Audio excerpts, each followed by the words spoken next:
नमस्कार स्टूडेंट्स। अपने पिछले लेक्चर में हमने कंडक्टेंस क्या होता है और स्पेसिफिक कंडक्टेंस क्या होता है वो हमने स्टडी किया था।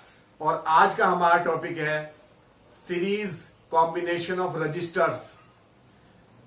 न्यूमेरिकल्स में या तो आपको सीरीज कॉम्बिनेशन या पैरेलल कॉम्बिनेशन या फिर मिक्स्ड कोई कॉम्बिनेशन दिया हुआ होता है और उसमें आपसे इक्विवेलेंट रेजिस्टेंस पूछा जाता है, साथ ही साथ रेजिस्टेंस के अक्रॉस वोल्टेज या फिर उसमें से फ्लो होने वाला करंट पूछा जाता है। तो पहले हम अपना टॉपिक करते हैं सीरीज कॉम्बिनेशन, नेक्स्ट टॉपिक हम पैरेलल कॉम्बिनेशन का करेंगे। तो हमने एक तरफ एक न्यूमेरिकल लिखा है, इस न्यूमेरिकल को हम बाद में सॉल्व करते हैं। पहले सीरीज कॉम्बिनेशन का हम इक्विवेलेंट रेजिस्टेंस का फॉर्मूला क्या होता है वो हम फाइंड आउट करते हैं। तो सीरीज में क्या होता है कि आपके पास में कुछ रेजिस्टेंसेस हैं। मान लीजिए कि रेजिस्टेंस है R1, एक ये दूसरा रेजिस्टेंस है R2 और तीसरा रेजिस्टेंस है R3। रेजिस्टेंस कह लो या रजिस्टर कह दो।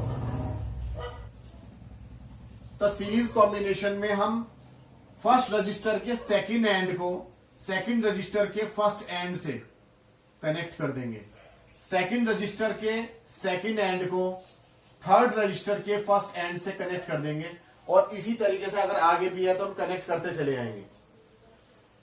तो ये हो गया आपका सीरीज कॉम्बिनेशन। सीरीज कॉम्बिनेशन में जब हम बैटरी कनेक्ट करते हैं, मान लिया हमने यहां से एक V वोल्ट की बैटरी कनेक्ट कर दी है,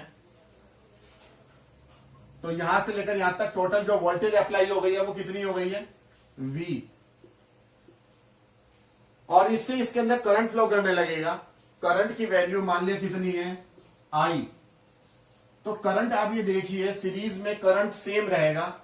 जितना करंट फर्स्ट रजिस्टर में से फ्लो करेगा उतना ही करंट सेकंड रजिस्टर में से फ्लो करेगा, उतना ही करंट थर्ड रजिस्टर में से फ्लो करेगा।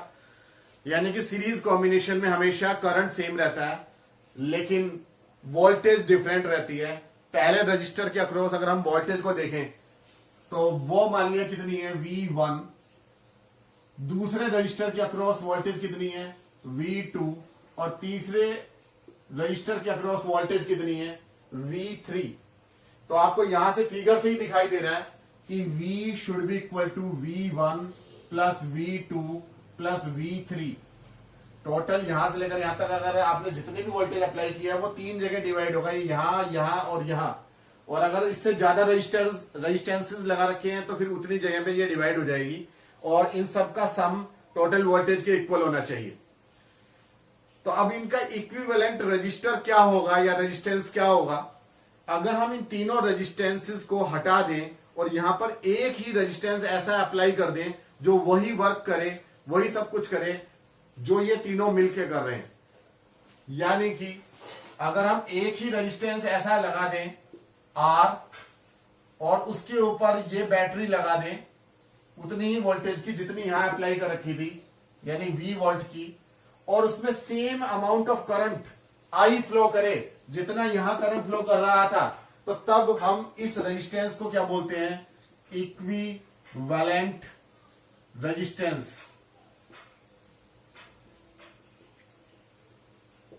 और इक्विवेलेंट रेजिस्टेंस हमें फाइंड आउट करना होता है। तो आप ये देखो ओहम्स लॉ आपको पता होगा, आपने पिछले लेक्चर में पढ़ा होगा। ओहम्स लॉ क्या होता है कि V इज इक्वल टू होता है IR, voltage is equal to current into resistance. तो आप ये देखो कि अगर हम इसके लिए अप्लाई करें तो V is equal to IR होगा, और अगर हम फर्स्ट रजिस्टर के लिए अप्लाई करें तो V1 will be equal to IR1। इसी तरीके से सेकंड रेजिस्टेंस के लिए V2 is equal to IR2 और थर्ड रेजिस्टेंस के लिए V3 is equal to IR3 होगा। तो हम यहां पर ये वैल्यूज पुट कर देंगे। V की जगह इक्विवेलेंट रेजिस्टेंस की रेजिस्टेंस और करंट IR, V1 की जगह पे IR1, V2 की जगह पे IR2 और V3 की जगह पे IR3। ये बात नोट करने की है कि यहां पर I सेम है क्योंकि सीरीज कॉम्बिनेशन में करंट की वैल्यू सेम होती है।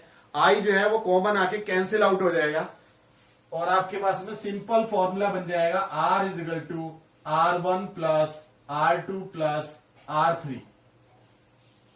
या अगर और भी रेजिस्टेंसेज हैं R4 R5 तो वो भी यहां ऐड होते चले जाएंगे।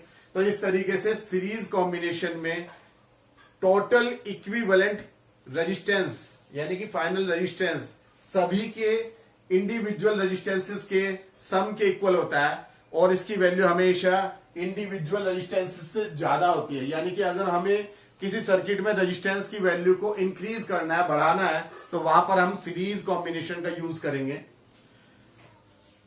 और अब हम आते हैं इसके न्यूमेरिकल के ऊपर।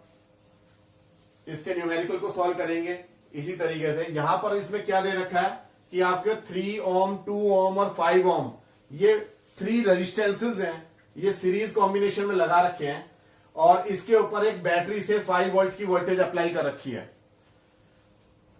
आपको क्या करना है, इक्विवेलेंट रेजिस्टेंस फाइंड आउट करना है इन तीनों का, साथ ही साथ वोल्टेज फाइंड आउट करनी है कि यहां पर 3 ओम में कितनी वोल्टेज अप्लाई होगी, 2 ओम में कितनी वोल्टेज यहां ड्रॉप होगी इस 5 वोल्ट में से, और 5 ओम में कितनी वोल्टेज ड्रॉप होगी, वो हमें फाइंड आउट करना है। तो इसके लिए हम क्या करेंगे, आपने उम्मीद है कि ये सब नोट कर लिया होगा, स्क्रीनशॉट ले लिया होगा। अब हम इसे थोड़ा सा रफ करेंगे, फिर आगे सॉल्व करते हैं।